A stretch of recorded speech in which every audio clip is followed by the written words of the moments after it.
Hello বন্ধুরা, welcome back to my channel ছোট্ট মেয়ের চটপটি ব্লগ। তো সকালবেলার চা তো তৈরি হয়েই গেছে, আর এদিকে আমার বসে রয়েছে, আর ওদিকে হচ্ছে মুড়ি মাখা, চানাচুর দিয়ে পেঁয়াজ লঙ্কা দিয়ে মুড়ি মাখা হচ্ছে। তো চলো সারাদিন কী করছি সবই দেখাবো। আর এদিকে কিন্তু মানি ভাইকে খাওয়াতেও বসে পড়েছে, আর আজকে আমাদের চলে যেতে হবে বাড়িতে, তো ওর জন্য ভালোও লাগছে না।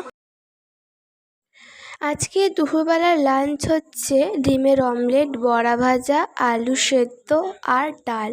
তো সকালবেলা আমি যেহেতু পড়তে গেছিলাম, আমি কিছুই দেখাতে পারিনি, তাই আমি এখনই দেখাচ্ছি। আজকে নর্মালি খাবার হয়েছে। আর আজকে লাঞ্চটা সেরে আমরা চলে গেছিলাম হচ্ছে একটু গঙ্গার ঘাটে, কারণ বাড়িতে বসে খুবই বোর হচ্ছিলাম। তো দেখো কি সুন্দর লাগছে দেখতে গঙ্গার ঘাটটা।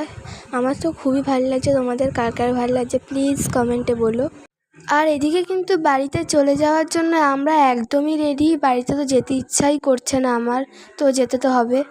আর এদিকে আমরা বেরিয়েও গেছি, রাস্তায় রয়েছি, তো চলো বাড়িতে গিয়ে আবার কথা হচ্ছে। আর এদিকে আমরা বাড়িতে পৌঁছেও গেছি, কিন্তু আমার ভালো লাগছে না একদম।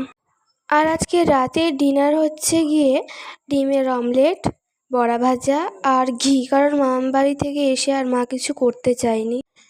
তো এদিকে কিন্তু আমি একটু মুখে ফেস ওয়াশ করে নিচ্ছি, কারণ আমার মুখে এত গোটা উঠেছে, আর রাত্রেবেলা আমি একটু ফেস ওয়াশ না করলে মুখটা একদম চ্যাটচ্যাট করে, তার জন্য করলাম।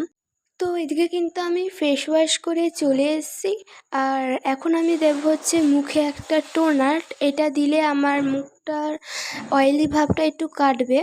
আর এদিকে আমার কপালে এত বড় একটা গোটা উঠেছে। আর আজকের জন্য এতটাই, আবার কালকে একটা নতুন ব্লগ নিয়ে আসবো। ততক্ষণের জন্য তোমরা সবাই ভালো থেকো, আর ভালো লাগলে একটা অবশ্যই লাইক আর সাবস্ক্রাইব করে দিও। তো টাটা।